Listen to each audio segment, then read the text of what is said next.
Io amo Sestri Levante, la Liguria fa parte della mia vita e dopo tanti anni passati negli Stati Uniti ho deciso di fare qualcosa anche per i posti che mi hanno reso felice. Pensavamo di trovare molte più porte chiuse, in realtà le istituzioni politiche ci hanno aiutato sotto il profilo logistico. C'è ancora tanto da fare in quanto noi vorremmo che si investisse di più in cultura. Speriamo in futuro di avere più aiuto economico, diciamo, però il festival rimane sempre un festival indipendente. Ecco, la cifra di questo festival è l'età giovane dei registi, è un momento felice per i registi così giovani, under 35, o c'è difficoltà a trovarne veramente bravi? No, abbiamo visto tantissimi film.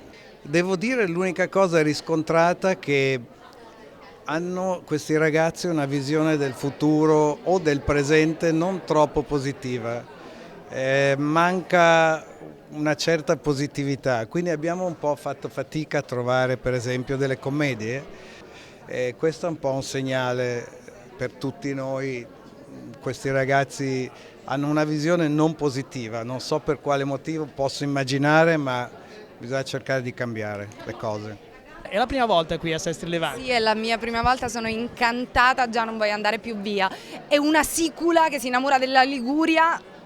Cosa pensi di questa, questa edizione, questo festival che si rivolge soprattutto ai giovani registi? Ma io penso che questo festival sia qualcosa di meraviglioso e di urgente. C'è un parterre di ospiti internazionali pazzesco, dei titoli qualcosa l'abbiamo già vista, qualcosa ancora no, che toglie il fiato. Il fatto che c'è la possibilità, no, di creare un festival, di dare lo spazio ai giovani in un paese che non è necessariamente sempre per giovani o sempre aperto a dare il posto, è un'occasione questa straordinaria e che oltretutto abbia questo impatto sul territorio, perché c'è la sala veramente, non mi aspettavo una cosa del genere così, insomma, anche così sentita dal territorio, quindi nonostante il festival sia giovane, perché è ancora solo una terza edizione, è un incanto.